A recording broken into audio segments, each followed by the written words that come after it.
Enola Holmes. Let's begin. Bam!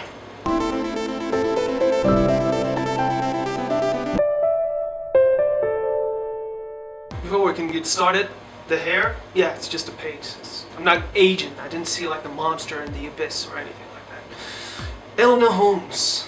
I really love this movie.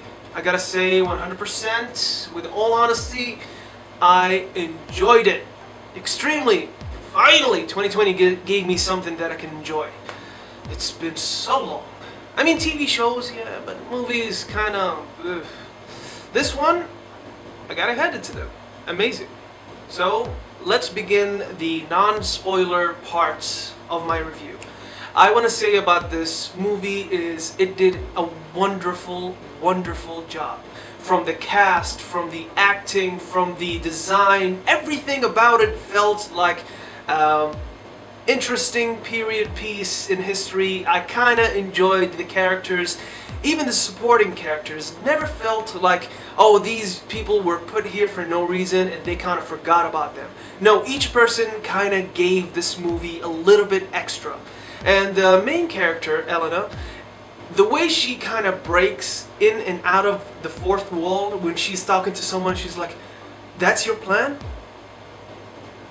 Do you have any good ideas? I'm asking.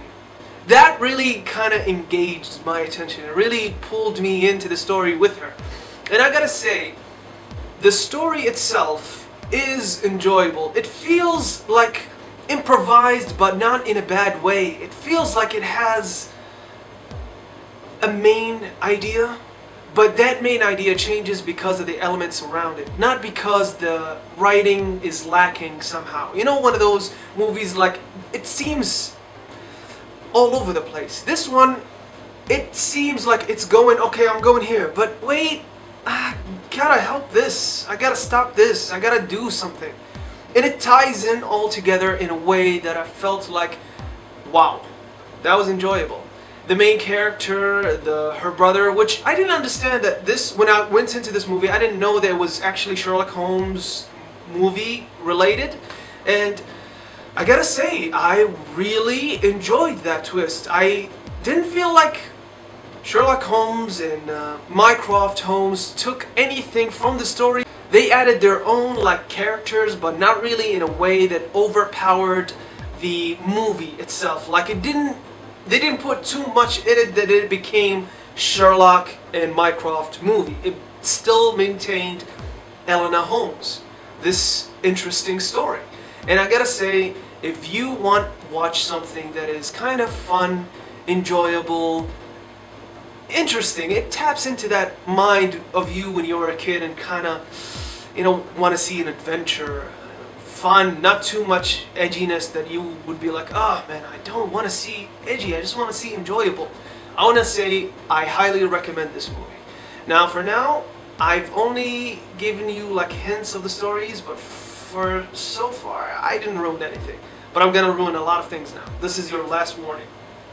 Last call. Last call. This will be a spoiler. I will go in depth in many, many details about this movie. Last chance. Goodbye. I really, really, really, really loved this movie.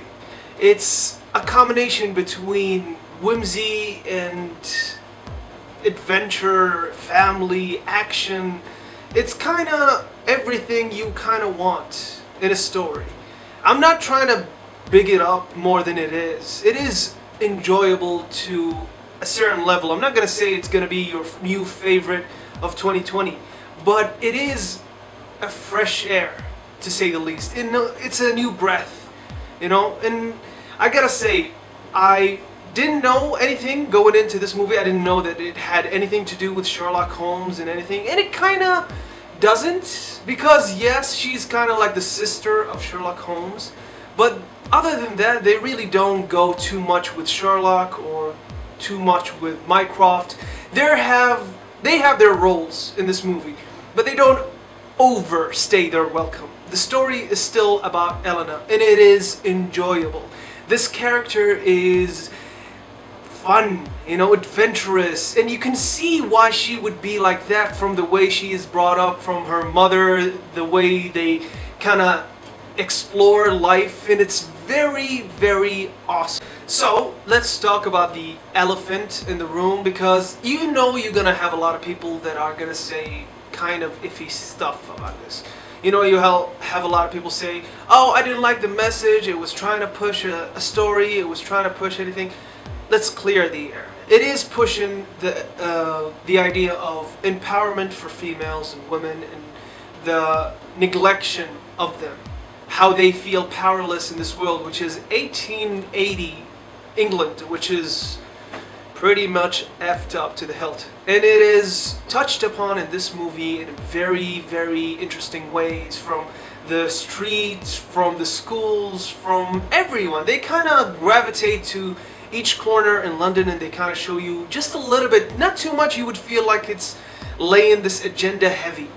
Now, for those of you who like these kind of things, yeah, you will not find anything wrong with this. For those who you feel like, I'm tired of cinema pushing agendas, I'm not even like sexist or racist or whatever, I just want to enjoy a movie without agendas being poured down my throat, I would say this about this movie. For those of you who want to try to make a movie about empowerment, this should be the blueprint. This should be the main reflection, this movie. Because it does it in a very enjoyable way for both genders. And I'm speaking from a male perspective, so I can tell you with 100% confidence that I enjoyed it. I really did, because it didn't show me like, oh, men are evil and men are this and men are that. It didn't show me blame. It showed me a powerful female character that was trying to empower herself, not because of society or she tried to do this or she tried to do that. No, because she felt like it was the right thing to do. I love this scene. So she has this struggle between finding her mother and helping this boy, and she's like, I'm not gonna help him because love or whatever bullshit that a lot of movies do. You know, I kind of hate those tropes, you know, that like, oh, I'm doing it because he's so handsome or beautiful or whatever, and it kind of cuts the message. No, she's like, I have the power to help, he is in need of that help, and I have that obligation to do that. I loved it. I loved it so much, from the mother, from the brothers, Sherlock Holmes. I didn't even feel like he was necessary in this movie, but I loved his part. He was played in a very subdued way. It really gave the shine to Elena, and that's the whole idea of the movie, you know? And I gotta say, it is very refreshing to find a new way to tackle this issue, because there's so many movies that did it in very bad ways, like the live adaptation from Mulan. And let's be honest, that one sucked, because the original showed you empowerment, and the live action was a little bit iffy. I said what I said about that movie. I still think it was enjoyable. I just think it didn't really deliver on the whole empowerment thing. And this one actually did, which is amazing. The main actor that played Elena, the one, if you don't know her, she's the girl that played Eleven, you know, from Stranger Things. She did an amazing job. I really loved that character. Each decision I was with, each thing she did, I was 100% for. I didn't think to myself, oh, I don't know about that choice. No, every choice seemed reasonable, seemed like I would make that choice in reality. Didn't have any tropes. You know, it didn't have like, oh, I'm doing this because, and they just make you fill it out in your own head, which really sucks. This one really delivered on everything. I would honestly give this movie a solid 8. So thanks for watching, and goodbye.